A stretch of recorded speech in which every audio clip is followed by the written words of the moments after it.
माता जी यही कि हमें जो भी चीज करना है कृष्णा के लिए करना है। और माता जी मतलब 25th वाले श्लोक में क्या पढ़ा था, मतलब ये स्टोरी कहाँ तक पहुंची थी, मैं ये पूछ रही हूँ। तो बेसिकली क्या हुआ था कि अर्जुन ने कृष्णा को बोला था कि हमारे रथ को दोनों सेनाओं के बीच में ले चलिए। और कृष्णा ने उनके रथ को दोनों सेनाओं के बीच में ले गए थे और उन्होंने क्या कहा कि बिहोल्ड द कुरुज, सारे जो जितने भी कुरु वंश के लोग हैं सारे यहाँ पे असेंबल्ड हैं, देखो पार्थ। तो कृष्णा समझ गए थे कि अर्जुन के मन में क्या था। अर्जुन बहुत उलझन में थे कि कौन कौन से फैमिली रिलेटिव्स होंगे जो मेरे साथ लड़ने के लिए उत्सुक हैं, है ना, किससे किससे मुझे लड़ना पड़ेगा। तो वो कृष्णा उनके मन की बात जान गए थे, क्योंकि उनको क्या कहा जाता है, Rishikesh, director of the senses, है ना। वो सबके अंदर रह के सबके सेंसेस को डायरेक्ट करते हैं, इसलिए सब जानते हैं कि उनके हृदय में क्या चल रहा है, किसके हृदय में क्या चल रहा है, सब कुछ उनको पता होता है। तो वो अर्जुन को समझ जाते हैं और दोनों सेनाओं के बीच में ले जाते हैं, रथ को स्थापित कर देते हैं और बोलते हैं कि देखो सारे जितने भी कुरुज हैं यहाँ पे असेंबल्ड हैं। अब इसके आगे हम आज पढ़ने वाले हैं। आज हम क्या पढ़ने वाले हैं, पार्ट 5 है इसका, फर्स्ट चैप्टर का, जहाँ पे हम देखेंगे कि अर्जुन जो है वो कितने कंपैशनेट हो रहे हैं और कितने बिविल्डर हो रहे हैं, उनका माइंड कितना भ्रमित हो रहा है। तो आज हम ये देखने वाले हैं।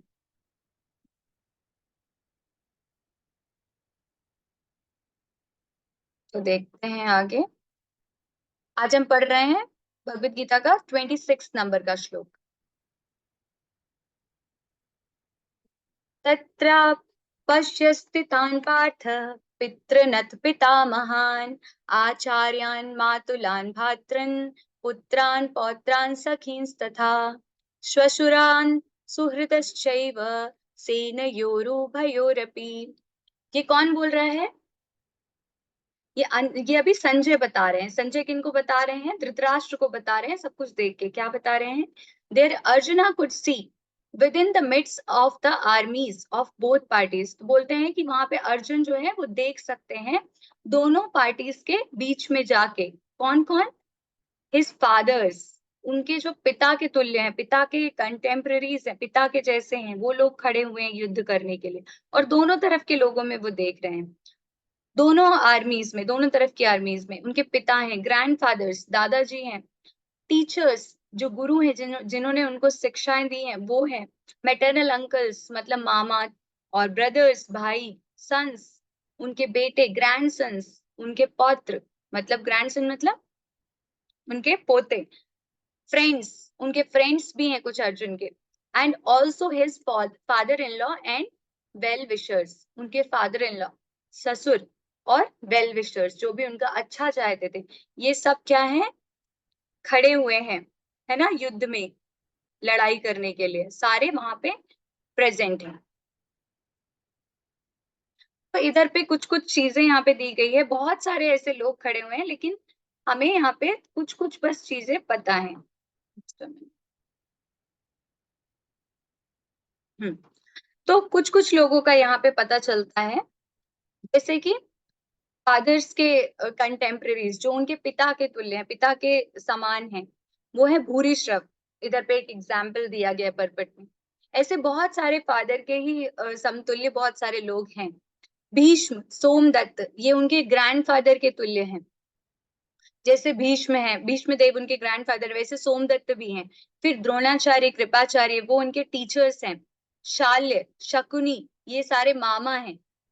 लक्ष्मण उनके बेटे, अश्वत्थ बेटे के तुल्य है मतलब, अश्वत्थामा उनके फ्रेंड, और कृतवर्मा वेल विशर। तो ऐसे कुछ नाम दिए हैं कि ऐसे रिलेटिव्स हैं यहाँ पे। और ऐसे तो बहुत सारे रिलेटिव्स वहां पे खड़े हुए हैं उनसे युद्ध करने के लिए, कुछ उनके पक्ष में है, उनकी तरफ से युद्ध करने वाले हैं, और कुछ उनसे युद्ध करने वाले हैं।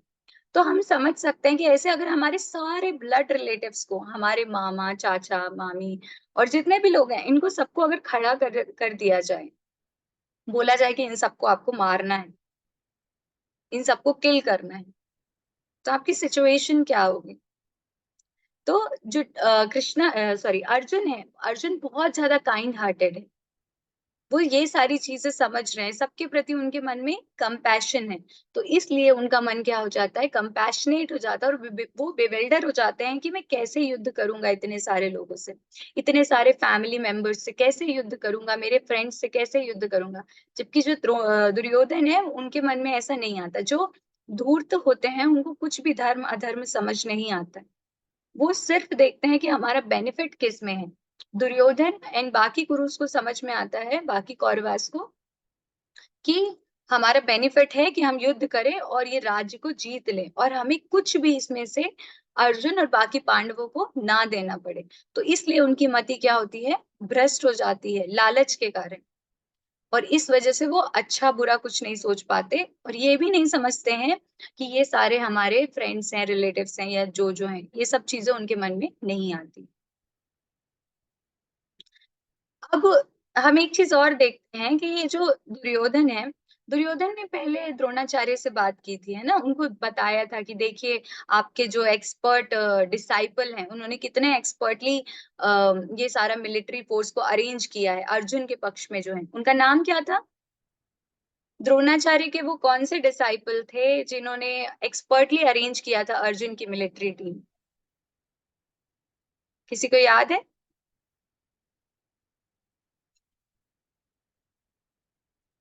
ये वाला क्वेश्चन क्विज में भी था, आप लोगों ने क्विज दिया होगा अगर तो।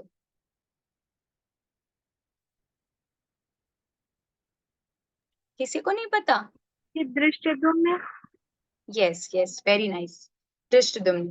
तो दुर्योधन ने द्रोणाचार्य को क्या किया था, उनकी गलतियां गिनाई थी, अपने गुरु की गलतियां गिनाई थी, गुरु दोष निकाला था उनके ऊपर, उनके अंदर की। देखो आपने इनको सिखाया, टॉन्ट मार रहा था एक तरीके से कि आपने इनको सिखाया, और ये तो आपके ही विपरीत में आज खड़ा हुआ है युद्ध करने के लिए, और दूसरी पार्टी की इतनी हेल्प कर रहा है, इतनी एक्सपर्टली उनकी टीम को अरेंज कर दिया है लड़ाई करने के लिए, है ना। तो ये था दुर्योधन, जिसने अपने गुरु को इस तरीके से बर्ताव किया। लेकिन यहाँ पे अर्जुन जो है, अर्जुन सबको कंसिडर करते हैं कि ये जितने भी हमारे बड़े हैं, इनसे हमने शिक्षा प्राप्त की है, इन्होंने हमें खिलाया है।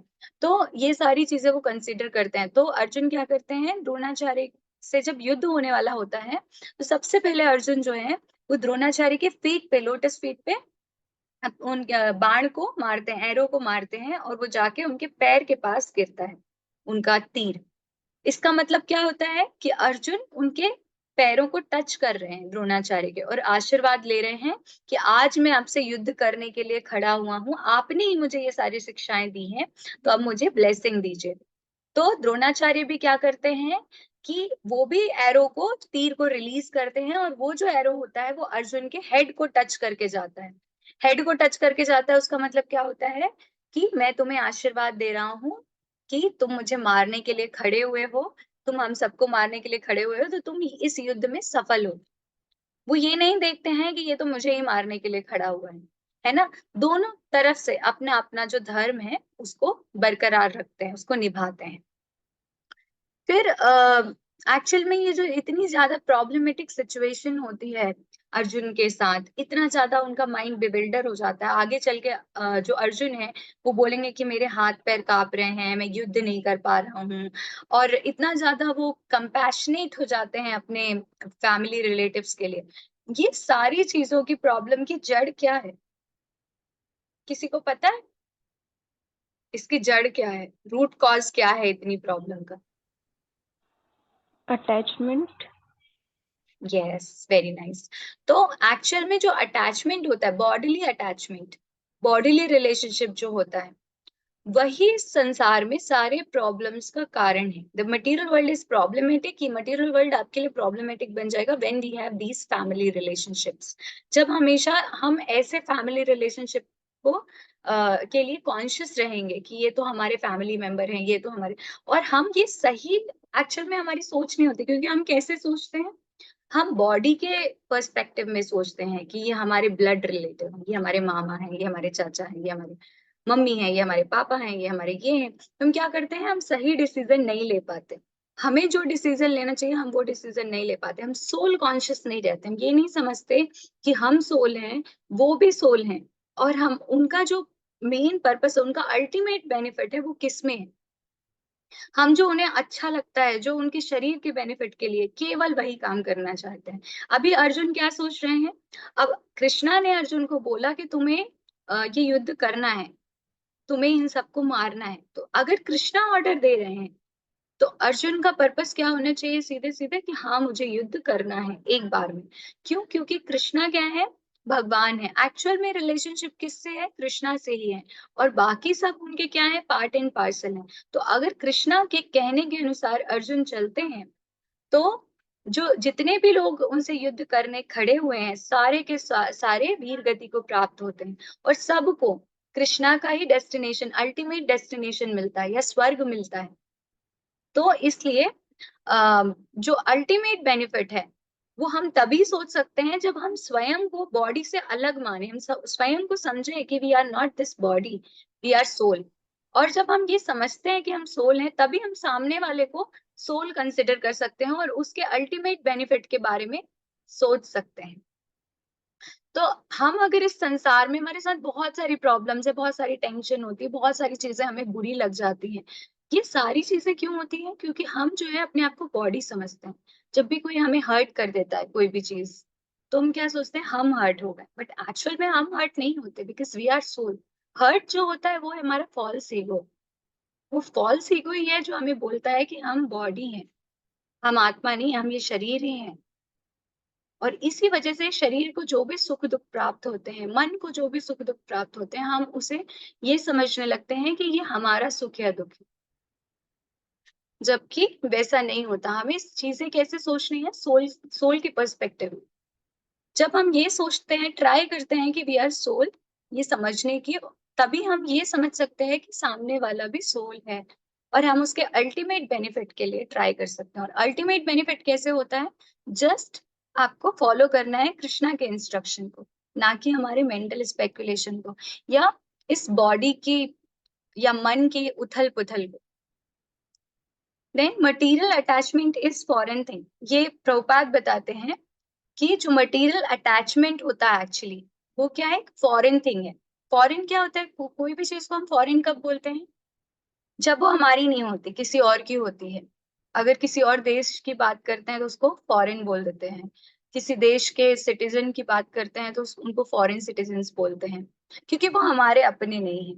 तो ये जो मटेरियल अटैचमेंट है, ये जो मैटर है, ये हम नहीं है, ये हमारा अपना नहीं है। ये हमारे लिए क्या है? एक फॉरेन थिंग है। This material body is foreign. I am spiritual, but I wanted to lord it over material nature. Hence, Krishna gave me this body. तो हम क्या है? हम स्पिरिचुअल हैं, लेकिन हमारी डिजायर क्या होती है कि हमें भी अपना स्वयं का मालिक बनना है। हमें इस मटेरियल वर्ल्ड में राज करना है। हमें खुद का ऐसा वो चाहिए जहाँ पे हम सर्वेंट ना हो, हम मालिक हों, हम कंट्रोल कर सकें। तो हम क्योंकि मटेरियल नेचर को कंट्रोल करने की कोशिश करते हैं, और वो स्पिरिचुअल फॉर्म में पॉसिबल नहीं है, बिकॉज स्पिरिचुअली जो हमारी ओरिजिनल कॉन्स्टिट्यूशन पोजीशन है वो ये है कि हम सर्वेंट हैं कृष्णा के, और हमें सर्व करने में ही सच्चिदानंद की प्राप्ति होती है। हमें आनंद महसूस होता है, क्योंकि वो हमारी कॉन्स्टिट्यूशनल पोजीशन है। लेकिन हम क्या करते हैं? हम मालिक बनना चाहते हैं। हम चाहते हैं कि हम कंट्रोल करें चीजों को। कृष्णा कंट्रोल कर रहे हैं, हमें भी कंट्रोल करना है। तो इस वजह से हम इस मटेरियल नेचर में आते हैं, मटेरियल वर्ल्ड में आते हैं। और ये मटेरियल इन्फ्लुएंस जो होता है, मटेरियल मोड्स ऑफ नेचर जो होते हैं, हमारे ऊपर एक्ट करने लगते हैं। हम इस बॉडी को अपना समझ लेते हैं, इस संसार को अपना समझ लेते हैं। जितने भी ब्लड रिलेटिव्स होते हैं उनको हम समझते हैं कि ये हमारे एक्चुअल रिलेशनशिप है। जबकि वो क्या है? एक्चुअल में ड्रामा चल रहा है। वो एक फॉरेन बॉडी में है, फॉरेन मैटर में है। हम भी एक फॉरेन बॉडी में है, ये बॉडी हमारी नहीं है, वो बॉडी उन लोगों की भी नहीं है। तो सारे लोग एक फॉरेन जगह पे हैं और एक ड्रामा कर रहे हैं, जहां पे वो रियल उनका कॉन्स्टिट्यूशनल पोजीशन नहीं है, रियल उनकी पर्सनालिटी नहीं है। वो सब लोग सोल हैं, लेकिन क्योंकि वो मटेरियल नेचर में आ गए हैं, वो इस ड्रामा को सही समझने लगे हैं। इसीलिए जितनी भी प्रॉब्लम होती है उस मटेरियल अटैचमेंट की वजह से, जितनी भी उन्हें परेशानियां होती हैं, जितने भी उन्हें कष्ट होते हैं, वो सब चीजों को अपना समझते हैं और समझते हैं कि हम कष्ट भोग रहे हैं। जबकि एक्चुअल में आत्मा को कभी कष्ट नहीं होता। ये मटेरियल सुख और दुख हमारे सेंसेस से हम अनुभव करते हैं। हमारे आंख, नाक, कान, स्किन, इन्हीं चीजों से हमें ये सारे सुख दुख महसूस होते हैं। इवन मन, हमने देखा था कि ग्रॉस मटेरियल एलिमेंट्स होते हैं और सटल मटेरियल एलिमेंट्स होते हैं। ग्रॉस मटेरियल एलिमेंट्स में क्या क्या होते हैं सत्या माता जी? हरे कृष्ण माता ji. Yes, what are gross material elements? Hare Krishna. Fire, water, air, earth, ether yes, very nice. Amrita माता जी और सटल, सटल।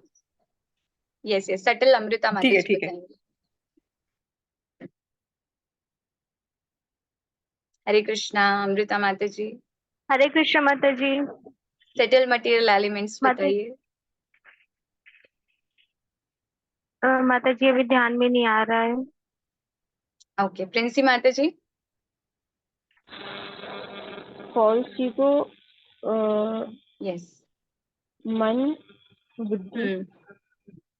यस यस, मन, बुद्धि और झूठा अहंकार, mind, intelligence and false ego. तो हमने जैसे देखा कि मन जो है हमारा, वो भी एक सटल मैटर है, ये भी स्पिरिचुअल थिंग नहीं है। तो हमारे मन को भी कई बार दुख पहुंचता है, तो वो भी एक्चुअली फॉरेन थिंग है, वो भी अटैचमेंट के कारण है। तो एक्चुअल में आत्मा को कभी भी कुछ भी डिस्टरबेंस नहीं होता। हमें डिस्टरबेंस इसलिए महसूस होता है क्योंकि हम इस बॉडी को, इन ग्रॉस और सटल मटेरियल एलिमेंट्स को, स्वयं को समझ लेते हैं कि हम यही हैं, हम मैटर हैं, जबकि हम स्पिरिचुअल हैं, हम इससे बहुत ज्यादा अबव हैं हमारी position. The basic principle for a spiritual understanding is I am not the soul, I am not this body, I am the soul. तो basically जब हम spiritual, क्योंकि हम spiritual हैं और spiritual understanding की जब हम बात करते हैं, भगवत गीता की बात करते हैं, भागवतम पढ़ने की बात करते हैं, spiritual realization की बात करते हैं, self realization की बात करते हैं, तो सबसे basic principle उसमें क्या होता है, क्या समझना होता है? सबसे basic principle कि I am not this body, I am the soul. सबसे पहले समझना है कि हम सोल हैं, हम ये बॉडी नहीं है। एक्चुअल में हम ये चीजें बार बार पढ़ते हैं, बार बार सुनते हैं, लेकिन हम इसको रियलाइज नहीं करते। लेकिन हमें ट्राई करना है, हमें प्रैक्टिस करना है ये रियलाइज करने की कि हम सोल हैं, बॉडी नहीं है। जब हम ये प्रैक्टिस करते हैं कि हम सोल हैं, तभी हम स्पिरिचुअल अंडरस्टैंडिंग बहुत अच्छे से गेन कर सकते हैं। हम जो भी चीज पढ़ते हैं, हमें वो एक्चुअल में समझ में आती हैं चीजें, हम रियलाइज करते हैं चीजें, क्योंकि हम समझते हैं सोल है, और सोल के पर्सपेक्टिव में ही हम चीजों को समझ पाते हैं। अदरवाइज अगर हम बॉडी के पर्सपेक्टिव में जाएंगे, तो अभी अर्जुन की जो पोजीशन होने वाली है आगे, वो बहुत सारे धर्म की बात करते हैं, बहुत सारी बात करते हैं कि कुल धर्म नष्ट हो जाएगा, ऐसा हो जाएगा, वैसा हो जाएगा। सारी चीजें वो बॉडी के पर्सपेक्टिव में बोलते हैं, बॉडी के धर्म के बारे में बात करते हैं। लेकिन कृष्णा उनको नेक्स्ट चैप्टर में क्या बोल देते हैं? असोच्यान्व सोचस्तु प्रज्ञावादांश भाषसे। क्या बोलते हैं? कि तुम बहुत पंडितों जैसी बात कर रहे हो, लेकिन वो सोच रहे हो, वो कह रहे हो जो सोचने योग्य है ही नहीं। तो कृष्णा एक ही बात में सारे बॉडीली पर्सपेक्टिव को काट देते हैं, और वहां पे वो स्टैब्लिश करते हैं कि तुम सोल हो, तुम बॉडी नहीं हो। तब फिर आगे सबसे पहला बेसिक प्रिंसिपल जब कृष्णा उनको समझाते हैं कि यू आर सोल, देन आगे उनको स्पिरिचुअल अंडरस्टैंडिंग मिलती है कि अब सोल का धर्म क्या क्या है, आप कैसे जन्म मृत्यु से छूट सकते हो, और अल्टीमेट बेनिफिट दूसरों का कैसे कर सकते हो। तो सबसे बेसिक प्रिंसिपल है हमारे लिए समझने के लिए कि I am not the body, I am soul. और इस पर्टिकुलर चैप्टर में, फर्स्ट चैप्टर में, यहाँ पे अर्जुन और कृष्णा के बीच जो संवाद है, उसमें यही चीज सेट होती है। ये चीज एक सेट करने के लिए है कि आप पहले समझ पाओ कि आप तो बॉडी हो ही नहीं, देन आप सेकेंड चैप्टर में समझ पाओ कि आप सोल हो, एंड देन उसके बाद फर्दर जो अंडरस्टैंडिंग है, फर्दर स्टडी है भगवत गीता की, वो स्टार्ट होती है। At moment we think ourselves body, onemanship will work and we will stop our spiritual progress।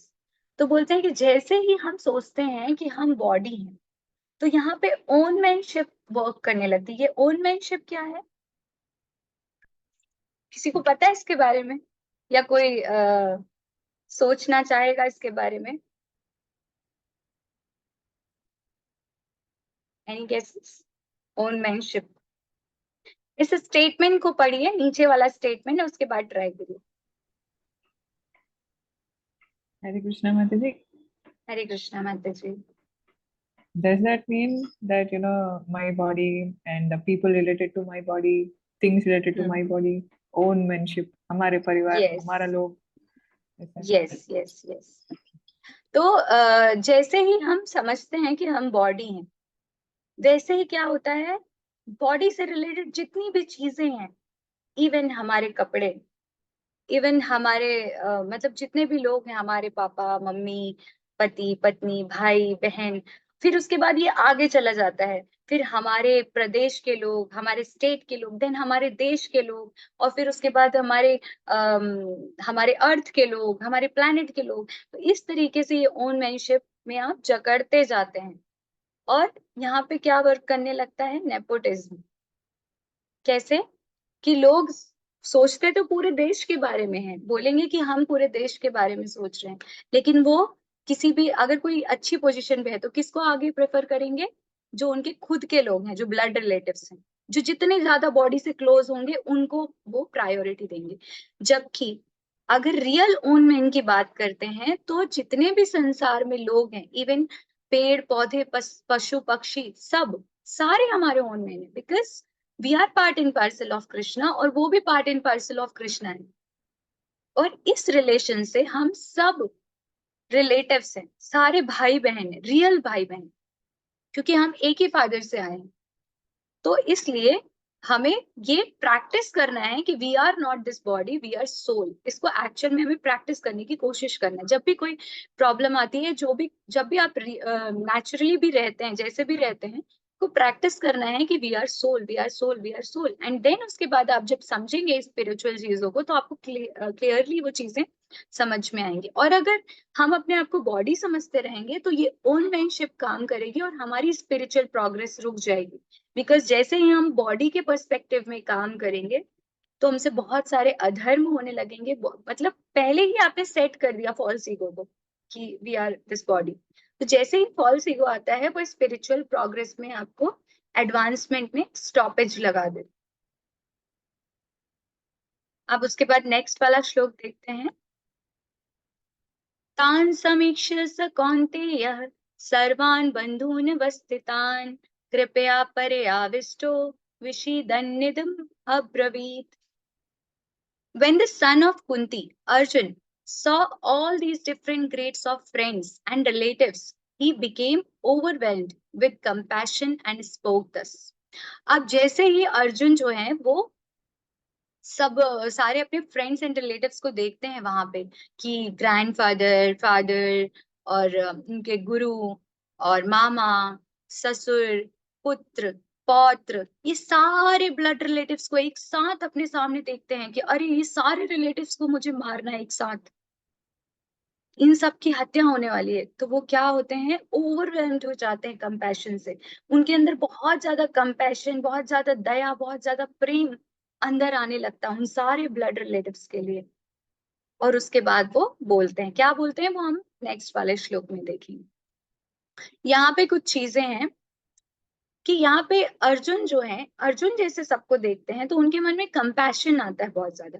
लेकिन जब दुर्योधन सबको देखते हैं तो दुर्योधन के मन में कंपैशन नहीं आता, बल्कि वो बहुत ही स्मार्टली सोचने की कोशिश करता है कि इतनी ज्यादा एक्सपर्टली अरेंज किया है मिलिट्री फोर्सेस को, हमने तो सोचा भी नहीं था। जैसे ही वो लोग कौशल सुनते हैं, दिव्य शंख को सुनते हैं, वो लोग कैसे हो जाते हैं, उनके हार्ट शैटर्ड हो जाते हैं कि अरे हमने तो सोचा नहीं था कि ये लोग इतने अच्छे से एक्सपर्टली अरेंज कर लेंगे अपनी आर्मी को, लेकिन ये इतने अच्छे से आर्मी अरेंज करके रखे हैं। और बहुत सारे डाउट्स उस दुर्योधन के मन में आने लगते हैं। वो पूरी तरीके से कैसे सोचता है कि मैं युद्ध करने के लिए खड़ा हूं। लेकिन यहाँ पे जैसे ही अर्जुन देखते हैं अपने फ्रेंड्स को, रिलेटिव्स को, इतनी बड़ी सेनाओं को, इवन हाथी घोड़ों को, अपनी आर्मी के नहीं, दूसरे की आर्मी में भी जो हाथी घोड़े हैं, जानवर हैं, उनको भी देख के अर्जुन जो होते हैं वो कंपैशनेट हो जाते हैं। वो सोचने लगते हैं कि इन सबको मारना पड़ेगा, इन सबकी हत्या हो जाएगी। वो बहुत ज्यादा कंपैशनेट हो जाते हैं। तो यहाँ पे क्वेश्चन ये आता है कि अर्जुन देख के ऐसे सोच रहे हैं, लेकिन दुर्योधन ने ऐसे क्यों नहीं सोचा, उसके मन में क्यों एक भी बार ऐसा ख्याल नहीं आया, कोई बताएगा।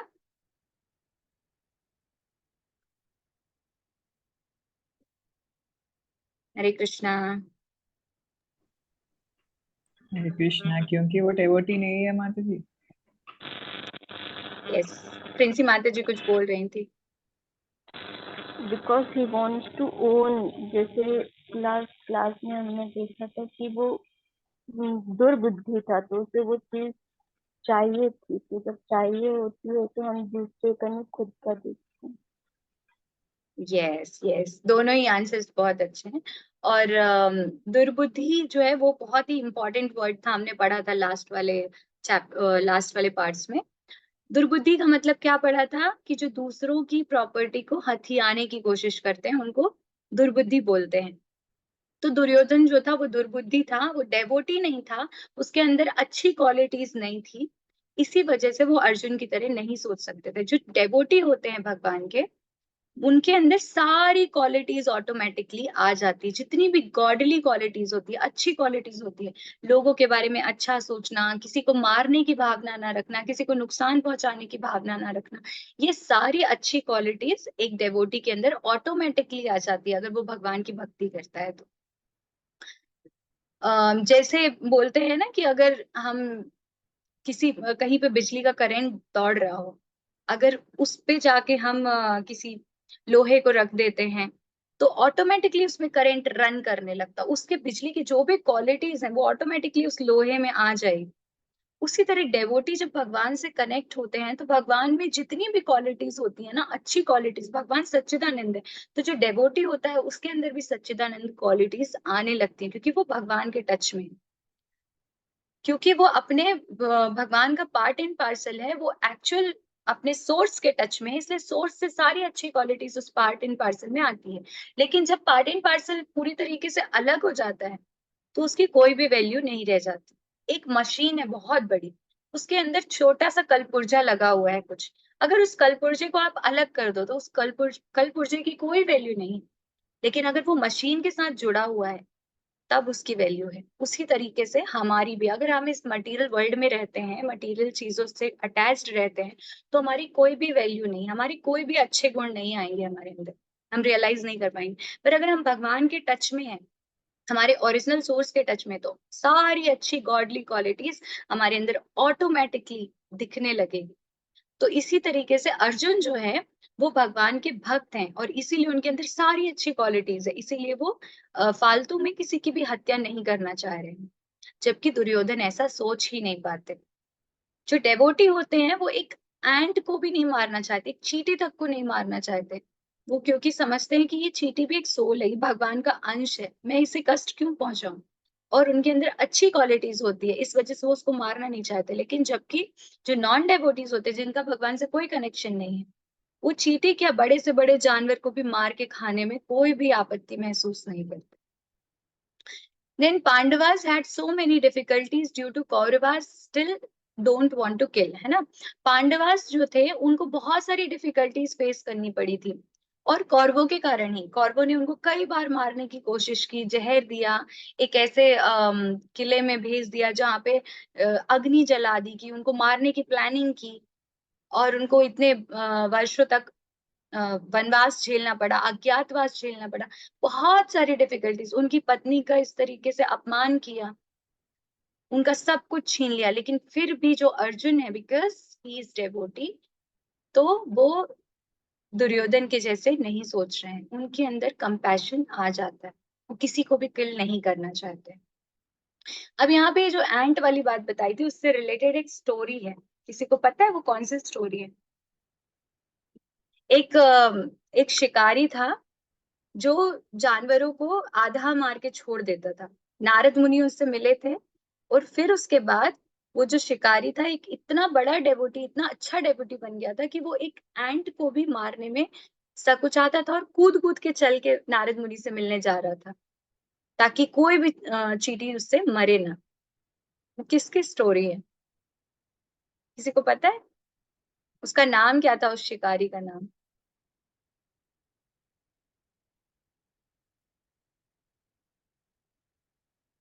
किसी को याद है? हरे कृष्णा। नहीं याद है? नहीं माता जी। नहीं है याद? अच्छा चलो ठीक है। उसका नाम था मृगारी। नारद मुनि मृगारी को इंस्ट्रक्शन देते हैं ना, तो वो बहुत अच्छे डेवोटी बन जाते हैं, प्योर डेवोटी बन जाते हैं। तो ये था एसोसिएशन ऑफ एक डेवोटी से एसोसिएशन का बेनिफिट, एक प्योर डेवोटी से, कि नारद मुनि एक प्योर डेवोटी हैं। जब उनके एसोसिएशन में मृगारी आता है, हंटर आता है, जो कि इतना ज्यादा निर्मम रहता है कि जानवरों को आधा मार के छोड़ देता है, जब उनके एसोसिएशन में आता है तो इतना प्योर बन जाता है कि वो एक एंट को मारने से भी इतना डरता है। उसके लिए भी उस मृगारी के मन में कंपैशन रहता है। तो इसीलिए हमें एसोसिएशन पे बहुत ज्यादा ध्यान देना है, ज्यादा से ज्यादा हमें डेवोटीज का एसोसिएशन करना है, और जो नॉन डेवोटी हैं उनके एसोसिएशन से हमें बचना है। तो अगर जैसे यहाँ पे क्या है, कृष्ण जो अर्जुन है और पांडव हैं जो सारे, उनके साथ दुर्योधन बहुत ज्यादा बुरा करता है। दुर्योधन और सारे कौरव, इवन धृतराष्ट्र, उनके साथ न्याय नहीं करते हैं।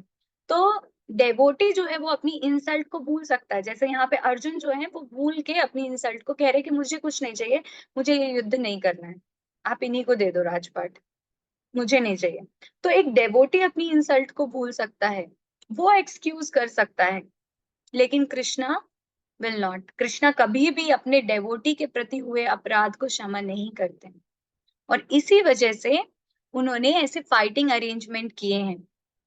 उन्होंने अर्जुन को प्रिपेयर किया है, इतना अरेंजमेंट में सारी हेल्प की है, इवन खुद उनके सारथी बन गए हैं, क्योंकि कृष्णा को जो उनके डेवोटीज के प्रति अपराध हुआ है, उनके डेवोटीज के प्रति अन्याय हुआ है, कृष्णा को उसके लिए बाकी जो हैं जिन्होंने अपराध किया उन्हें पनिश करना है। कृष्णा कभी एक्सक्यूज नहीं करते अपने डेवोटी के प्रति अपराध को। If you want to please Krishna, then you have to be prepared to kill your so-called relatives. तो ये है पोजीशन अर्जुन की। अर्जुन इतने ओवरवेल्म्ड हैं कंपैशन से, लेकिन फिर भी क्योंकि कृष्णा ने बोला है तो उनको अपने ब्लड रिलेटिव्स को सबको मारना पड़ेगा। तो अगर आप कृष्णा को प्लीज करना चाहते हैं तो कृष्णा का हर एक इंस्ट्रक्शन आपको मानना पड़ेगा, क्योंकि वो अल्टीमेट इंस्ट्रक्शन है। आपको देखने में लग सकता है कि ये गलत है, ये मैं कैसे कर सकता हूँ, ये कैसे हो सकता है, बट वो आपके लिए और आपके सारे रिलेटिव्स के लिए बेनिफिशियल है। आपके लिए बस नहीं, सारे रिलेटिव्स के लिए भी। कृष्णा ने पूतना को मारा, इतने राक्षसों को मारा, उनके साथ कृष्णा ने अन्याय नहीं किया, क्योंकि पूतना को भी उन्होंने वही गति दी जो मदर यशोदा को मिली। कृष्णा के लिए किसी को प्यार करना या किसी को मारना इक्वल है। कृष्णा के लिए सब कुछ कृपा है, वो जो भी करते हैं वो सब कृपा है। वो जिसको मारते हैं उसको भी मुक्ति मिलती है। तो अगर हम कृष्णा को प्लीज करना चाहते हैं तो हमें इसके लिए भी प्रिपेयर होना पड़ेगा। किल करना, अपने रिलेटिव्स को किल करने का मतलब ये है कि जो ब्लड है, ब्लड रिलेटिव है, मतलब जो आपका मटीरियल अटैचमेंट है, जो आप ये सोच रहे हैं कि ये मेरा भाई है, ये मेरी माँ है, ये मेरा ये है, ये मेरा वो है, इस तरीके से जो सोच रहे हैं, इस भावना को किल करना और उन्हें कृष्णा के पर्सपेक्टिव में सोचना कि कृष्णा के पार्ट एंड पार्सल हैं और इनका अल्टीमेट बेनिफिट हम ऐसे ही कर सकते हैं कि इन्हें वापस कृष्णा से मिला दिया जाए, वापस इनको याद करा दिया जाए कि कृष्णा के पार्ट एंड पार्सल है। The whole Vedic civilization is arranged to train you to become detached from family affection. तो ये जो वैदिक सिविलाइजेशन थी, जो पहले वैदिक सिविलाइजेशन थी, और इसमें 4 प्रकार के आश्रम और 4 प्रकार के 4 प्रकार के क्या स्टेट्स की बात करते थे, है ना, कि मतलब ब्रह्मचारी, गृहस्थ, वानप्रस्थ और सन्यासी आश्रम थे, वर्ण आश्रम। और वर्ण ब्राह्मण, क्षत्रिय, वैश्य, शूद्र, ये जो चीजें थी ये वैदिक सिविलाइजेशन में आती। ये इस तरीके से अरेंज किया गया था कि आपको फैमिली अफेक्शन से डिटैच किया जाए, क्योंकि जब तक हमने पढ़ा था लास्ट क्लास में, जब तक हम इस मटेरियल अटैचमेंट से डिटैच नहीं हो सकते तब तक हम गोलोक धाम को, भगवान के धाम को नहीं जा सकते। It's not possible. अगर आपके अंदर पिंच मात्र भी डिजायर रह जाएगी तो आपको फिर से बर्थ एंड डेथ के चक्कर में घूमना पड़ेगा। आपका मरते समय आपको जो भी याद आ जाएगा, जो भी ब्लड रिलेटिव याद आ जाएगा, आपको अगले जन्म में वो किसी ना किसी रूप में मिल जाएगा, या उसके जैसा आपको शरीर मिल जाएगा, या ऐसी कंडीशन मिल जाएगी। तो इसलिए हमें डिटैच होना बहुत ज्यादा जरूरी है फैमिली अफेक्शन से। हमें सोल के पर्सपेक्टिव में सोचना बहुत जरूरी है हर किसी के लिए, तभी हम कृष्णा तक इजीली पहुंच सकते हैं।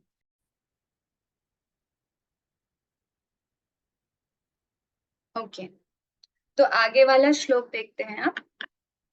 अर्जुना उवाच दृष्ट्वेमं स्वजनं कृष्ण युयुत्सुं समुपस्थितं सीदन्ति मम गात्राणि मुखं च परिशुष्यति। अब यहाँ पे अर्जुन बोलना स्टार्ट करते हैं। Arjuna said, My dear Krishna, seeing my friends and relatives present before me in such a fighting spirit, I feel the limbs of my body quivering and my mouth drying up.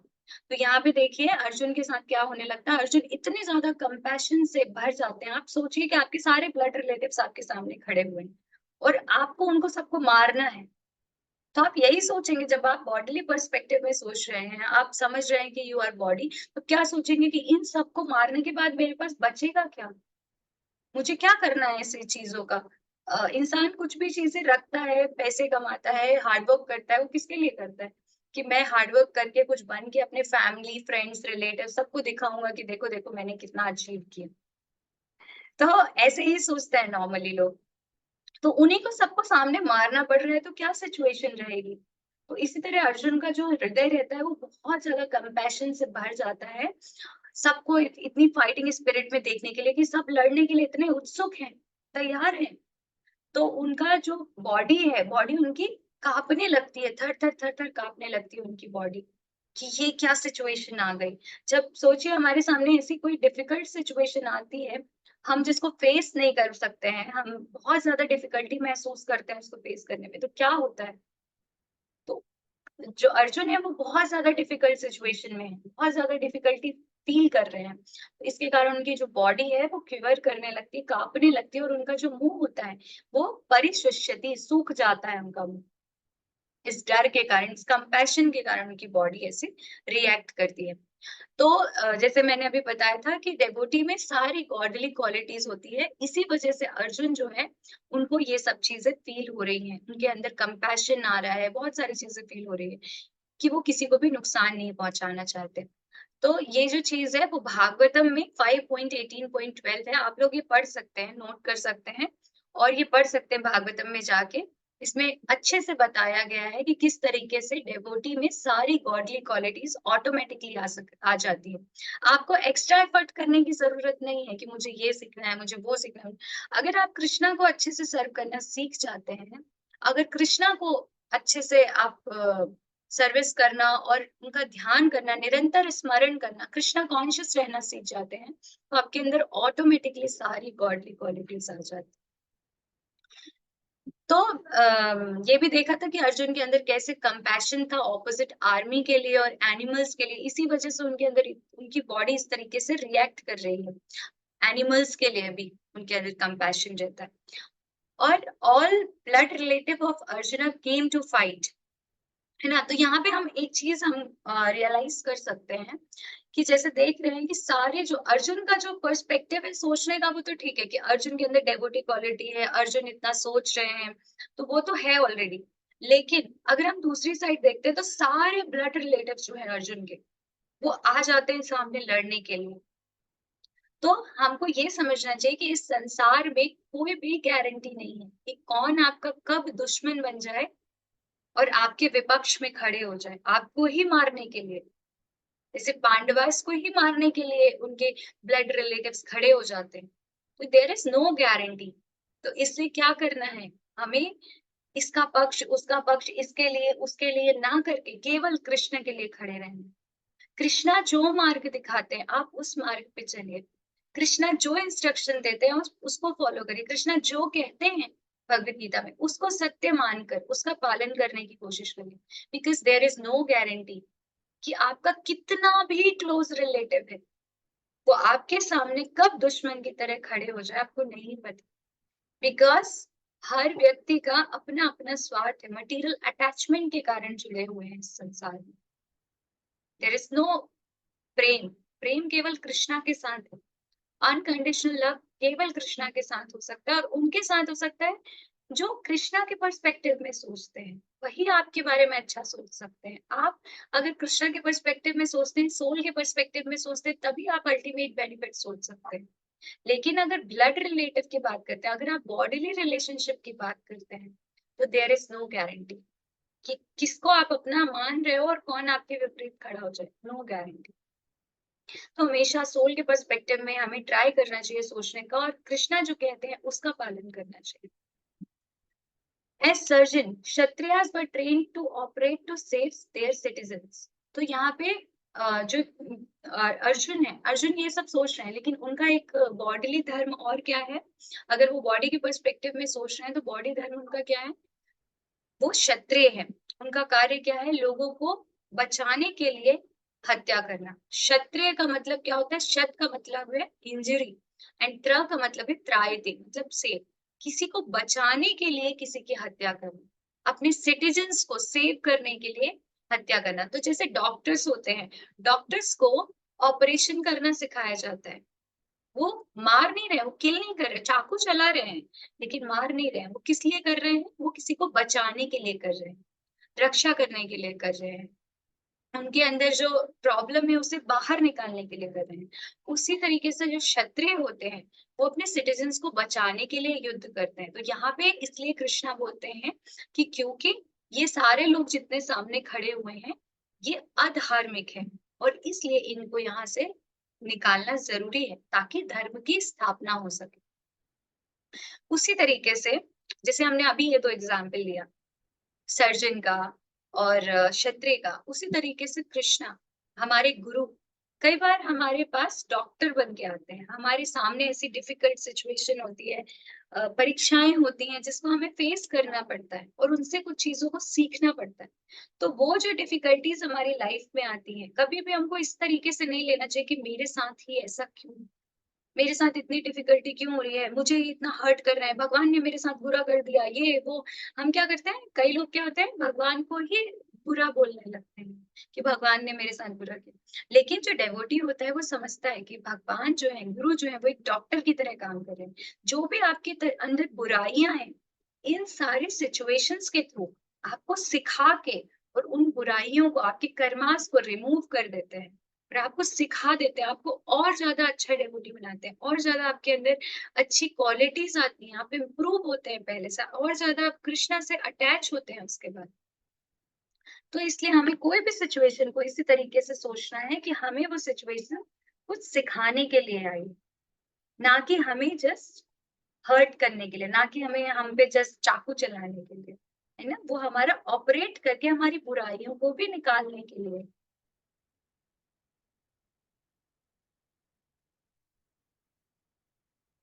Okay,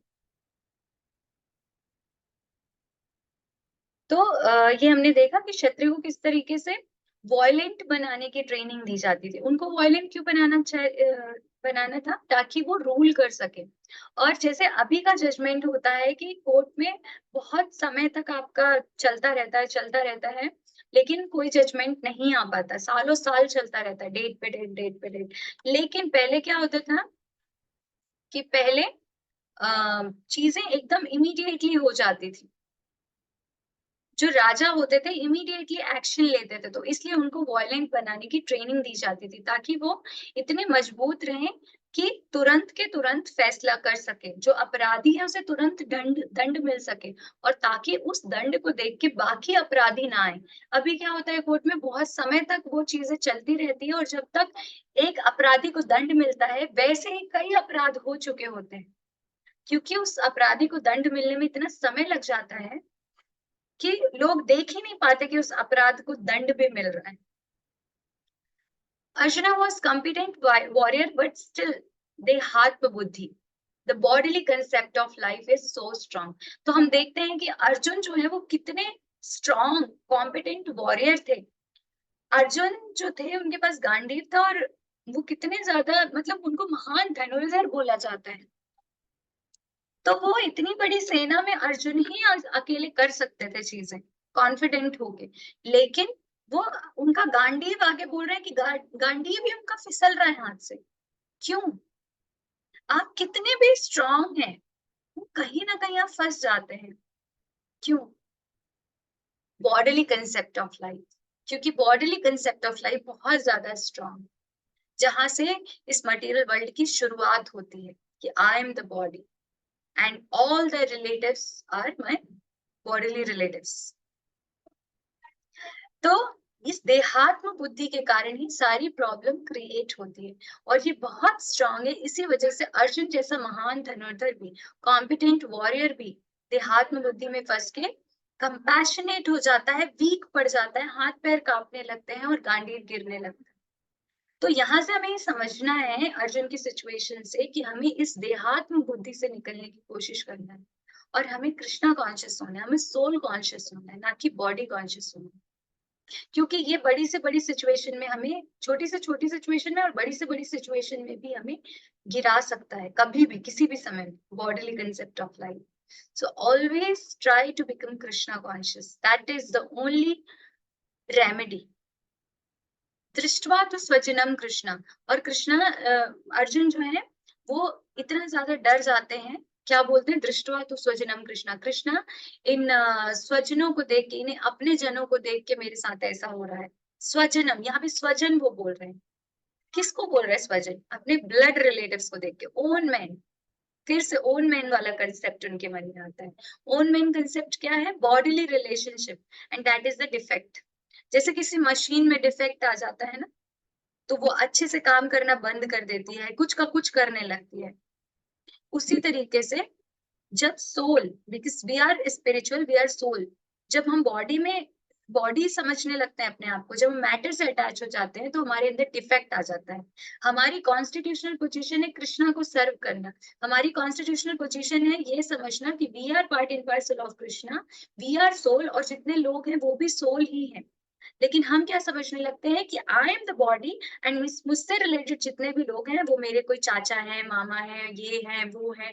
इसी type से हम सोचने लगते हैं, इसी concept में, bodily relationship में। तो अर्जुन भी इस तरीके से सोच रहे थे, और इसीलिए वो कह रहे थे स्वजनम कृष्ण, स्वजन समझ रहे थे, अपने स्वजनों को देख के। अब यहाँ पे हम दूसरों को देख के ऐसे वो नहीं होते जो अपने, अगर किसी खुद के फैमिली मेंबर में कुछ घटना हुई है या डेथ हुई है, तो हमें बहुत ज्यादा हर्ट होता है, हम स्तब्ध रह जाते हैं उस समय। लेकिन अगर किसी दूसरे व्यक्ति के साथ हुई है तो हमें कुछ प्रॉब्लम नहीं होती। किसी का भारी भारी से भारी एक्सीडेंट हो जाता है, हमें कुछ नहीं होता, हम नहीं रोते उसके लिए, क्योंकि हम जो हमारे बॉडीली पर्सपेक्टिव है, हमारे बॉडीली रिलेशनशिप है, केवल हम उसको अपना मानते हैं, और जो दूसरे लोग हैं उनको हम अपना नहीं मानते, क्योंकि वो हमारे बॉडी से रिलेटेड नहीं। तो दैट इज द डिफेक्ट, वो ओरिजिनल पोजीशन नहीं है, वो अच्छी क्वालिटी नहीं है। You advertise I am for everyone, आप एडवर्टाइज कर सकते हो कि हम सबके लिए सोच रहे हैं, हम सबके लिए, but there is affection for your own man. लेकिन अपने अपने व्यक्ति के लिए, अपने रिलेशन के लिए, अपने बेटा बेटी, पति पत्नी, माँ पापा, अपने के लिए एक अलग ही अफेक्शन रहता है। हम कह रहे हैं कि हम सबके लिए हैं, हम सबके बारे में सोचते हैं, हम सबका अच्छा सोचते हैं, पर अपने लिए एक अलग ही अफेक्शन रहता है, और अलग ही हम फेवर करते हैं उनका, चाहे वो सही हो या गलत। दैट इज कॉल्ड नेपोटिज्म, जो राजनीति में बहुत होता है। Remember, Krishna conscious person sees everyone as his own man. तो यहाँ पे जो ओन मैन वाला कंसेप्ट हमने देखा, जिस तरीके से अर्जुन बोल रहे थे अभी यहाँ पे, स्वजनम कृष्णा, बॉडली रिलेशनशिप से, वैसे हमें नहीं समझना, हमें ये याद रखना है कि हमें कृष्णा कॉन्शियस बनना है। और जो कृष्णा कॉन्शियस व्यक्ति है वो सबको अपना ही समझता है, उसके लिए कोई भी पराया नहीं, उसके लिए सब अपना है, बिकॉज सब कृष्णा से रिलेटेड है, सब कृष्णा के पार्ट एंड पार्सल है, and Krishna is the supreme father. तो इस वजह से वो सबको देखता है कि सब मेरे अपने हैं। इसीलिए जो वैष्णव होते हैं, वो डेवोटीज होते हैं, सबके लिए कंपैशनेट होते हैं, किसी एक व्यक्ति के लिए। सबको प्रसाद खिलाते हैं, सबको कृष्णा कॉन्शियसनेस बांटना चाहते हैं, सबका भला करना चाहते हैं, किसी एक व्यक्ति का नहीं, स्वजन का नहीं। जो भी डायरेक्टेड है कृष्णा के टूवर्ड्स, वो सबको गाइड करते हैं, और जो नहीं भी है उसके लिए भी प्रयास करते हैं। जैसे नित्यानंद प्रभु, जगाई मदाई, कितने पापी लोग थे, वो सारे बुरे काम में लिप्त रहते थे। नित्यानंद प्रभु हाथ जोड़ जोड़ के उनसे प्रार्थना करते हैं कि आप ये कृष्णा कॉन्शियसनेस ले लीजिए, आप ये भक्ति करिए, आप ये माला करिए। लेकिन वो क्या करते हैं, उनको धक्का दे देते हैं, उनको चोट लग जाती है, लेकिन फिर भी वो उनके लिए बहुत ज्यादा कंपैशनेट रहते हैं, क्योंकि वो देख रहे हैं कि ये सोल है, ये सोल है कृष्ण की, जो अभी मैटर में फंस गया है और ये भटक रहा है, ये सफरिंग में है। इस तरीके से नहीं देखते कि वो ये तो कितना बुरा इंसान है, कि कितना बुरा व्यक्ति। वो ये सोचते हैं कि अभी वो सफरिंग्स में है, क्योंकि ये भटक गया, कृष्णा से दूर हो गया, तो हमें इसको कृष्णा के पास वापस ले जाना है।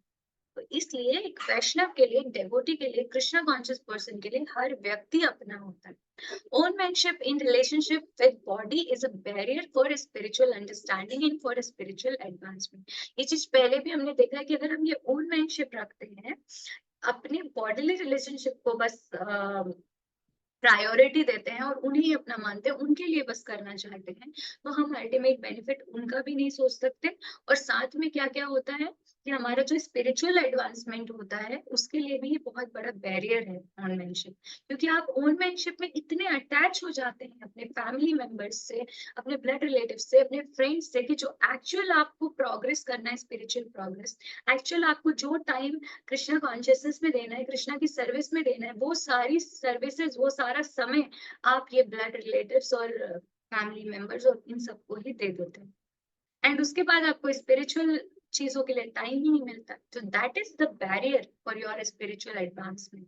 तो सबसे पहले हमें देखना है अपनी स्पिरिचुअल चीजों को, उनको प्रायोरिटी देना है। जो सबसे पहले हमने देखा ABCD, association of devotees, book reading, diet, Krishna prasadam और चैंटिंग, सबसे पहले हमको इसको महत्व देना है। सबसे पहली प्रायोरिटी हमारी ये होनी चाहिए कि हमारी माला पूरी हो गई कि नहीं, हमारी बुक रीडिंग हो गई कि नहीं, हमारी सेवा हो गई कि नहीं, हम एसोसिएट किसके साथ कर रहे हैं, डेवोटी है या नॉन डेवोटी है, या कुछ भी हम गलत चीजें सीख रहे हैं, गलत चीजें बोल रहे हैं, या हम जस्ट टाइम पास कर रहे हैं।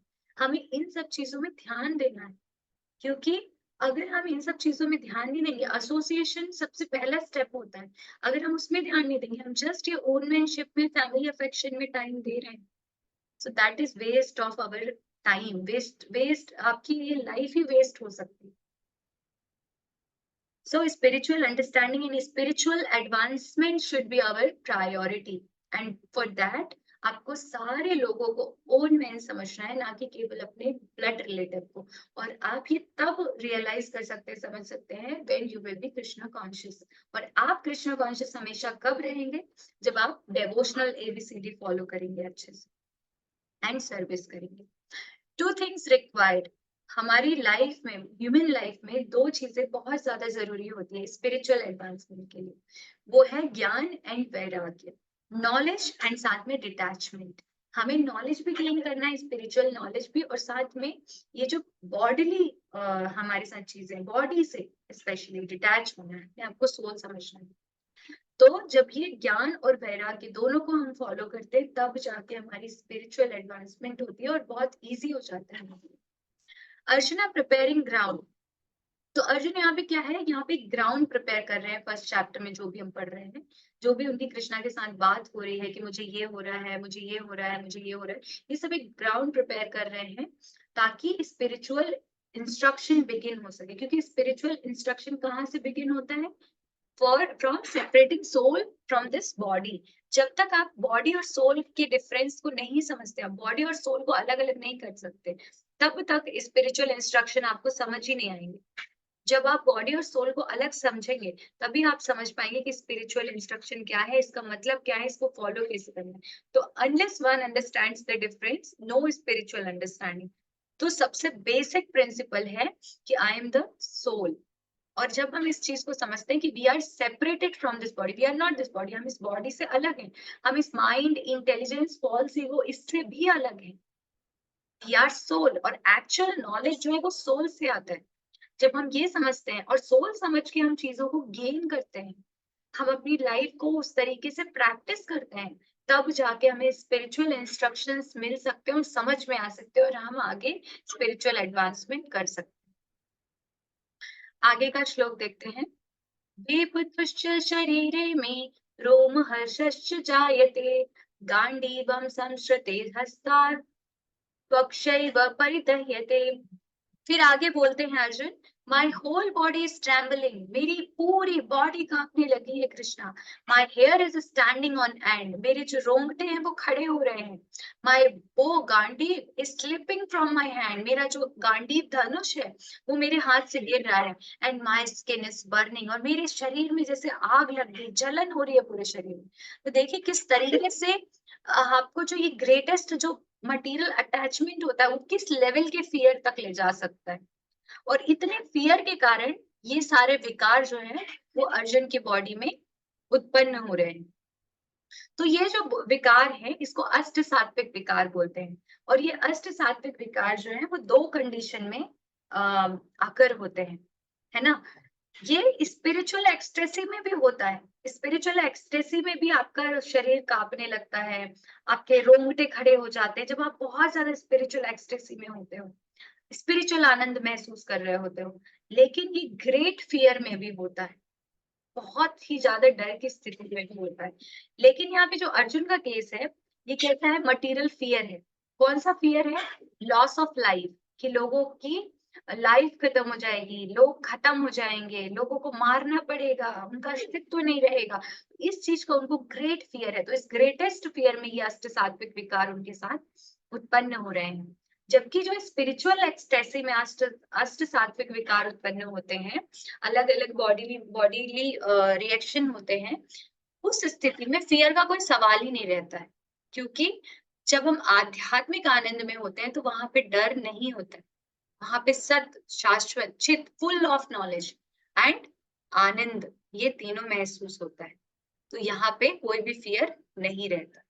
स्पिरिचुअल एक्सटेसी में फियर का कोई सवाल नहीं। तो अर्जुन के साथ जो हो रहा है वो ग्रेट फियर के कारण हो रहा है, ट्रांसेंडेंटल रियलाइजेशन में कोई फियर नहीं है। अब यहाँ पे एक और चीज अर्जुन बोलते हैं कि माई स्किन इज बर्निंग। उनकी स्किन क्यों बर्न हो रही थी, क्योंकि उनका हृदय जल रहा था। हृदय में हम सब चीज लेते हैं ना, फॉल्स ईगो में सब चीजें लेते हैं कि ये हो जाएगा, इसको ये हो जाएगा, उसको वो हो जाएगा, क्योंकि वो सबको बॉडीली पर्सपेक्टिव से अभी देख रहे हैं। तो उनके फॉल्स ईगो को लग रही है वो चीजें, हृदय में जाके लग रही है। तो इस वजह से उनका हार्ट जो है वो जलन महसूस कर रहा है, और उस हार्ट के जलन की वजह से उनको पूरी स्किन में बर्निंग सेंसेशन हो रहे हैं। अब जो ये स्पिरिचुअल ब्लिस होती है उसी को एक्चुअल में अष्ट सात्विक विकार कहते हैं, क्योंकि वो सात्विक विकार है ना। यहाँ पे जो ये है वो सात्विक विकार नहीं है जो अर्जुन के साथ हो रहा है, वो loss of life, material fear के कारण हो रहा है वो विकार। अब जो ये बॉडीली सिम्टम्स है जो अभी हम ये अष्ट सात्विक विकार या जो अर्जुन के साथ बॉडी में हो रहा है, इसकी बात करें तो ये आते कहाँ से, होते क्या, क्योंकि जस्ट सोल से डायरेक्ट आते हैं? नहीं, ऐसा नहीं। जब माइंड और इंटेलिजेंस डिफरेंट वे में वर्क करते हैं, माइंड जो है उसकी वजह से बॉडीली सिम्टम्स आते हैं, और माइंड को इंटेलिजेंस की वजह से होता है, और इंटेलिजेंस सोल से आती है ना। तो जब माइंड और इंटेलिजेंस डिफरेंट वे में काम करने लगते हैं तब ये बॉडीली सिम्टम्स आ जाते हैं, अलग अलग डायरेक्शन में काम करने लगते हैं। माइंड यहाँ पे अर्जुन का ओवरवेल्म्ड हो गया है कंपैशन के कारण, उनकी बुद्धि काम नहीं कर रही है, और इस वजह से उनकी बॉडी यहाँ पे ऐसे रिएक्ट कर रही है। देन हमारा जो माइंड होता है ना वो इतना पावरफुल होता है कि हम माइंड में जैसा सोचते हैं ना, जैसा बुरा सोचते हैं अच्छा सोचते हैं, उसकी वजह से हमारा फेशियल एक्सप्रेशन भी बन जाता है, और हमारे बॉडी भी उसी तरीके से कंस्ट्रक्ट होने लगती है। इसीलिए जब मृत्यु के समय, eight the time of death, जो माइंड है वही एक पर्टिकुलर टाइप ऑफ बॉडी में हमें ट्रांसफर कर सकता है। मतलब मरते समय हमारे दिमाग में, हमारे मन में जिसकी भी छवि, जो भी चीजें आती हैं, हमारा माइंड तुरंत, उसमें इतनी पावर होती है कि वो ऐसी चीजें जब लाता है तो तुरंत हमारी बॉडी, हमारा सोल उस पर्टिकुलर बॉडी में जाके ट्रांसफर हो जाती है, जिस बॉडी के बारे में माइंड सोच रहा है, जिस तरह की बॉडी के बारे में माइंड सोच रहा है, तो वैसे ही फेशियल एक्सप्रेशन, वैसे ही सारी चीजें मिल जाती है। तो इस लाइफ में भी हम देखते हैं कि जो डेवोटीज होते हैं उनके फेशियल एक्सप्रेशन ही अलग होते हैं, उनकी आंखें, उनके सात्विक गुण, उनका ऑरा अलग ही दिखता है। क्यों? क्योंकि वो सात्विक चीजें कर रहे हैं, उनका माइंड जो है वो सतोगुण से, शुद्ध सत्व से भरा हुआ है, सतोगुण से भी अबव, कृष्णा कॉन्शियसनेस से भरा हुआ है। इस वजह से उनकी फेशियल एक्सप्रेशन और बाकी सब चीजें ऐसी होती हैं। और कुछ जैसे हम डेवोटीज देखते हैं, टेम्पल में डेवोटीज होते हैं, तो कुछ डेवोटीज तो ऐसे होते हैं जिनकी एज का ही पता नहीं चलता, 50 ईयर्स के हैं, पर आपको ऐसे देख के उनको लगेगा कि अभी तो एज इनकी 20 या मतलब 30 या फिर 25 ऐसे ही एज होगी, 30 ईयर्स होगी। तो ये इसलिए होता है क्योंकि उनका जो जो सजीवता रहती है उनके अंदर, जिस तरीके से वो भगवान की सेवा में लगे रहते हैं, अपने आप को न्यौछावर कर देते हैं भगवान की सेवा में, वो हमेशा चैतन्य महसूस करते हैं, डल महसूस नहीं करते। तो उसी तरीके से उनका फेशियल एक्सप्रेशन और उनकी बॉडी एक्ट करती है। तो एंटी एजिंग क्रीम या ये सब लगाने से कोई फर्क नहीं पड़ता है। एक्चुअल में हम जितने ज्यादा कृष्णा कॉन्शियस होते हैं, जितनी चीज होते हैं, वैसे ही हमारे फेशियल एक्सप्रेशन और बाकी चीजें भी रिएक्ट करेंगे। You may be a very great devotee but will be tested at the time of death. आप हो सकता है कि बहुत बड़े devotee, बहुत अच्छे devotee हो, बहुत अच्छे से कृष्णा की सर्विस करे, सब कुछ, पर आपका टेस्ट कब होगा? टेस्ट होगा डेथ के टाइम में। अगर आपने डेथ के टाइम में कृष्णा को रिमेम्बर कर लिया, दैट मीन्स कि आप अच्छे devotee, आप बहुत अच्छे devotee थे, कि आपका टेस्ट सही हो गया कि आप हाँ सच में अच्छे devotee हो, क्योंकि आपने डेथ के समय में कृष्णा को रिमेम्बर कर लिया। आपका माइंड जो है वो हमेशा कृष्णा पे लगा था, इसीलिए डेथ के समय पे भी कृष्णा याद आ गए। Otherwise it's very difficult to remember Krishna at the time of death, जब तक आपका माइंड कृष्णा से भरा है। आपका माइंड अगर मटेरियल चीजों से भरा है, आप अगर बॉडीली अटैचमेंट में घिरे हुए हैं, आप किसी पर्टिकुलर चीज से अटैच है, मैटर से अटैच है, अपनी बॉडी से अटैच है, so it's very difficult to remember Krishna. आपको वही चीज याद आएगी जिससे आप अटैच हैं। सो यहाँ पे एक एग्जाम्पल भी देते हैं प्रभुपाद, बोलते हैं कि पैरेट जो है, एक पैरेट वो चैंट करता है हरे कृष्णा, लेकिन जैसे ही कैट, एक बिल्ली आती है और उस पैरेट का, उस तोते का ऐसे गला पकड़ती है बिल्ली, तो वो क्या करने लगता है? हरे कृष्णा भूल जाता है। क्या करता है? क्या क्या क्या क्या चिल्लाने लगता है ना? तो जैसे ही हमारे पास डेथ आएगी, तब एक्चुअल में टेस्ट होगा कि हमने सच में हरे कृष्णा चैंट किया है या नहीं किया है। हमारा सच में कृष्णा कॉन्शियस माइंड था, हम कृष्णा कॉन्शियस थे, ये जस्ट ड्रामा कर रहे थे कृष्णा कॉन्शियस होने, ये जस्ट मशीन जैसे एक चैंटिंग कर रहे थे, मशीन जैसे बस कृष्णा के बारे में देख रहे थे, सुन रहे थे, तो बाकी समय हम मटेरियल चीजों में लगे। कृष्णा कॉन्शियस रहने का मतलब ये नहीं होता कि हमने अपनी साधना कंप्लीट कर ली एंड फिनिश। कृष्णा का कॉन्शियस होने का मतलब है कि पूरे दिन कृष्णा कॉन्शियस रहना, पूरी लाइफ कृष्णा कॉन्शियस रहना, हर समय कृष्णा को याद करना।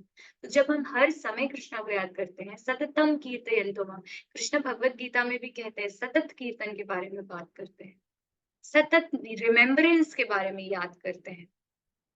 वो बोलते हैं हमेशा मुझे याद करो, सतत कीर्तन करता है मेरा डेवोटी। ये नहीं बोलते कि बस 5 घंटे साधना की या 3 घंटे साधना की या 2 घंटे साधना की एंड देन फिनिश, देन अपने बॉडीली जो रिलेटिव्स हैं या बॉडीली जो चीजें हैं उसमें लग गए।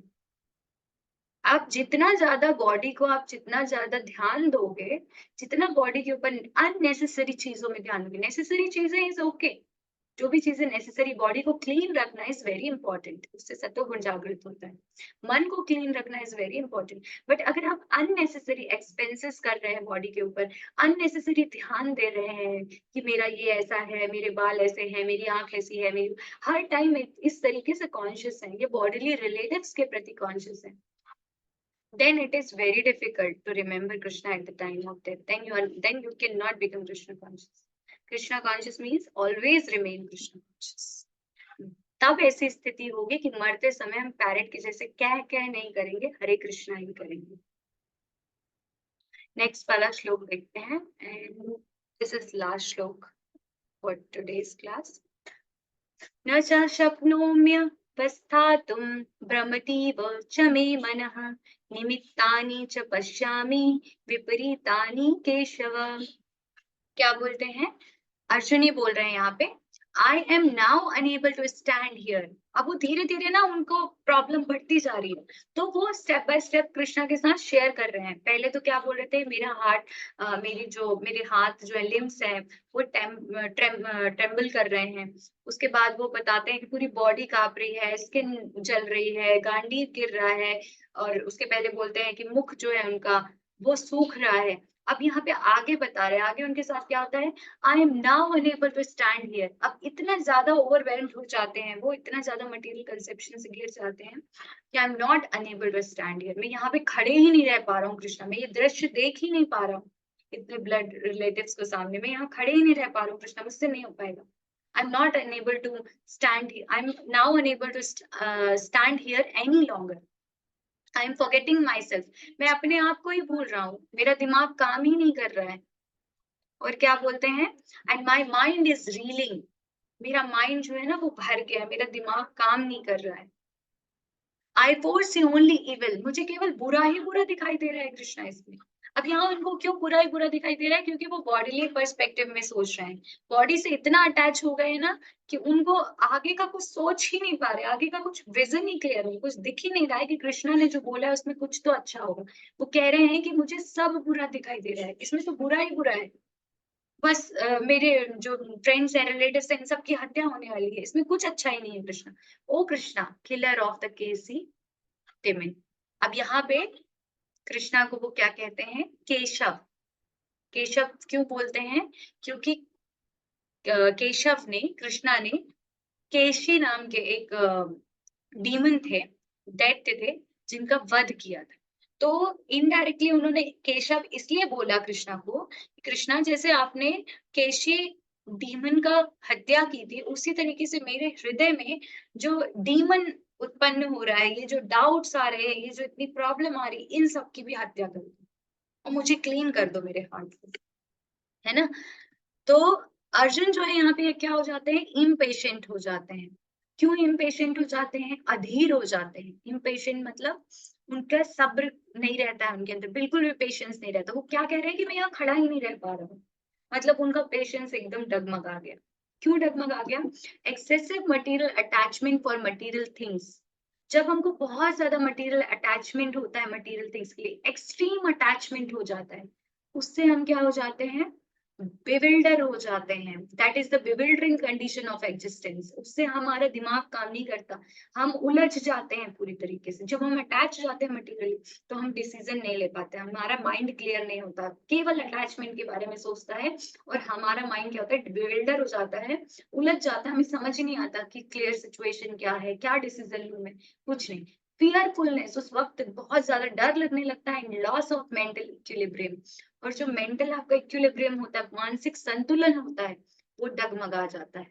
मन, माइंड समझ ही नहीं आता, इंटेलिजेंस काम ही नहीं करता, आप कोई डिसीजन ले ही नहीं पाते, and that is the state of impatience.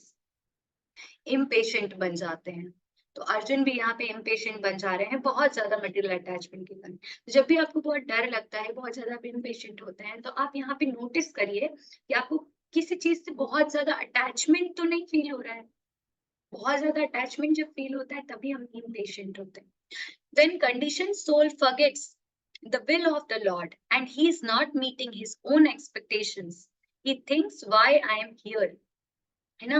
तो जब कंडीशन सोल होते हैं, हम सब क्या कंडीशन सोल है। क्यों है कंडीशन सोल, क्योंकि माया हमको कंडीशन कर देती है, हम माया की कंडीशन में आ जाते हैं, three modes of material nature की कंडीशन में आ जाते हैं। That's why we are condition soul. तो जब कंडीशन सोल जो होता है वो फॉरगेट कर देता है, मतलब भूल जाता है कृष्णा की इच्छा को, कृष्णा की विल को भूल जाता है, और सोचता है कि मैं ही करता हूँ, मैं ही सब कुछ कर रहा हूँ, मुझे ही सब कुछ करना है, और मेरी जो एक्सपेक्टेशन है, मेरी जो उम्मीदें हैं वो मिल नहीं रही है। मैंने ये उम्मीद की थी, ये एक्सपेक्ट किया था कि ये व्यक्ति ऐसा करेगा, ये व्यक्ति ऐसा करेगा, ये व्यक्ति मेरी एक्सपेक्टेशन के अकॉर्डिंग काम नहीं कर रहा, या मैंने सोचा था मेरे साथ ये अच्छा होगा, मेरे साथ अच्छा नहीं हो रहा है। वो कृष्णा को इग्नोर कर देता है, कृष्णा की विल होगी, ये कृष्णा ये कर रहे हैं, इसमें कुछ अच्छा होगा, कृष्णा, वो कृष्णा को भूल जाता है, वो केवल अपनी एक्सपेक्टेशन के बारे में सोचता है। तो वो क्या सोचने लगता है कि मैं यहाँ क्यों खड़ा हूँ, मेरी एक्सपेक्टेशन पूरी नहीं हो रही, मैं यहाँ पे क्यों हूँ। अर्जुन सोच रहे हैं मुझे युद्ध नहीं करना था, ये सब फ्रेंड्स रिलेटिव्स तो मेरे अपने हैं, मेरे से युद्ध करने क्यों आए हैं, इतनी फाइटिंग स्पिरिट में क्यों है, मैं यहाँ पे क्यों खड़ा हुआ हूँ। इसलिए वो खड़े नहीं रह पा रहे हैं। और क्या होता है, forgetting supreme will, Arjuna also sees only evil। तो इसलिए सुप्रीम विल को, कृष्णा की विल को जब वो अर्जुन देख नहीं पा रहे हैं, उनको भूल गए हैं कृष्णा की विल को, केवल अपने बॉडी पर्सपेक्टिव में और मटेरियल कंसेप्ट ऑफ लाइफ में सोच रहे हैं, और ये सोच रहे हैं कि मैंने जो एक्सपेक्ट किया था कि मेरे फ्रेंड्स एंड रिलेटिव्स हैं मुझसे युद्ध नहीं करेंगे, ये लोग सब खड़े हैं, इस तरीके से जब अर्जुन सोचते हैं तो उनको केवल बुरा ही बुरा दिखाई देता है, क्योंकि उनका माइंड बेविल्डर हो गया है, इम्पेशेंट हो गए हैं, वो मेंटल इक्विलिब्रियम चला गया है, इसीलिए उनको कुछ भी समझ में नहीं आ रहा है, नॉट क्लियर, कुछ भी क्लियर नहीं। Men work hard day and night to show his family, friends and relatives, see how I have become rich. In the same way, Arjun thinks fighting would be useless. Arjun सोचते हैं कि ये fighting तो useless है। क्यों useless है, जिन friends and relatives के लिए मैंने सोचा था ये तो मेरे अपने हैं, मेरे पास रहेंगे, मैं हार्ड वर्क करके सब कुछ करके इन्हें ही तो दिखाऊंगा कि मैं कितना ग्लोरियस हूँ, अब इनको ही मार दूंगा तो मैं किसको दिखाऊंगा। अर्जुन ऐसे सोचने लगते हैं। तो हर व्यक्ति इसी तरीके से सोच रहा है, यही उसका पर्पस है कि मुझे हार्ड वर्क करना है, मुझे ये बनना है, मुझे वो बनना है। मोटिवेशनल स्पीकर बोलते हैं आग लगा दो जाके, ये हो जाएगा वो हो जाएगा, तुम बन के रहो। जो कैपेबिलिटी नहीं है वो भी सिखाते हैं कि वो भी तुम करके रहो। तो इतना हार्ड वर्क, इतना सब कुछ इंसान क्यों करता है? उसको फ्रेंड्स, फैमिली, रिलेटिव्स को दिखाना है। तो इसलिए अर्जुन ऐसे ही सोच रहे हैं, इसीलिए वो सोच रहे हैं कि फाइटिंग यूजलेस है। जबकि हमको ऐसे नहीं सोचना है, हमको कृष्णा के पर्सपेक्टिव में सोचना है कि कृष्णा को क्या प्लीज करेगा, क्योंकि जब कृष्णा प्लीज होंगे हमसे तभी हमारा अल्टीमेट बेनिफिट होगा। इन फैमिली, फ्रेंड्स, रिलेटिव्स को प्लीज करके कुछ नहीं मिलेगा। इनको अगर हम प्लीज कर भी देंगे ना तो ये कुछ ना कुछ बुराई ही निकालेंगे, क्योंकि जैसे हम अपने अटैचमेंट के बारे में सोच रहे हैं, हम अपनी ग्लोरी के बारे में सोच रहे हैं, वो भी अपनी ग्लोरी के बारे में सोच रहे हैं। हमारे बारे में कोई सोचने नहीं बैठा है। तो हमें क्या बनना है? We will have to become धीर। हमको पेशेंट बनना है, हमको धीर बनना है। प्रभुपाद कहते हैं हमें धीर बनना है, हमें इम्पेशेंट नहीं बनना है। हमें जो भी सिचुएशन आ रही है हमारे सामने, हमको उस सिचुएशन को माइंडफुली देखना है, हमें उसको कृष्णा कॉन्शियस वे में देखना है। जब हम कृष्णा के इंस्ट्रक्शन से देखेंगे उस सिचुएशन को, वो सिचुएशन हमारे सामने क्लियर हो जाएगी। उसका सॉल्यूशन क्या है, उसको सॉल्व कैसे करना है, उस प्रॉब्लम को, सिचुएशन को हमारे सामने क्लियर हो जाएगा। हमारे हम कृष्णा कॉन्शियस रहेंगे तो सोल से एनर्जी मिलेगी इंटेलिजेंस को, इंटेलिजेंस गाइड करेगा माइंड को, और माइंड जो है वो सही डायरेक्शन देगा सेंसेस को। हमारी सेंसेस भी प्रॉपरली एक्ट करेंगे तो हमारा डिसीजन एकदम क्लियर, विजन एकदम क्लियर रहेगा। अगर हम कृष्णा कॉन्शियस रहेंगे हम बहुत ही सही तरीके से सारी सिचुएशन को सुलझा सकते हैं, हमेशा कृष्णा कॉन्शियस रहते हुए। तो हमको धीर बनना है। चीजों को जब भी सिचुएशन आती है उसको पेशेंट बन के देखना है, पेशेंस के साथ देखना है, पेशेंस के साथ कृष्णा के इंस्ट्रक्शंस को याद करना है, सोल के पर्सपेक्टिव में सोचना है, एंड देन उसके बाद एक्ट करना है। So that is the state of becoming धीर। तो यहाँ पे एक स्लोगन टाइप का है कि पेशेंस नहीं सीखा तो पेशेंट बन जाएंगे। कौन से वाले patient? Doctor Satya, doctor Satya कौन से पेशेंट बनेंगे हम? भव बाधा का पेशेंट। हाँ, भव बाधा का पेशेंट। यस, भाव बाधा का पेशेंट। और साथ में डॉक्टर के पास भी जा सकते हैं हम अगर पेशेंस नहीं रखेंगे, हमारा माइंड सही से काम नहीं करेगा तो हम क्या हो सकता है, हम मरीज भी बन सकते हैं और जाके हमारे डॉक्टर के पास ही जाना पड़ेगा हमें। हमें पेशेंस रखना बहुत ज्यादा जरूरी है, हमें सीखना पड़ेगा। एक्चुअल में हमारे अंदर इतना पेशेंस नहीं होता है, ये सब चीजें बहुत हाई लेवल की है, आई नो, हम सब के लिए। लेकिन अगर हम कृष्णा कॉन्शियस रहते हैं, हम धीरे धीरे सीखते हैं, हम हर एक सिचुएशन में सीखते हैं। हर एक सिचुएशन जो आपको परेशान करने आती है आप राइट डाउन करिए कि उसमें क्या अच्छी चीज आपने सीखी, क्या इंस्ट्रक्शन सीखा, एंड देन अगली बार उसी इंस्ट्रक्शन को आप अप्लाई करिए।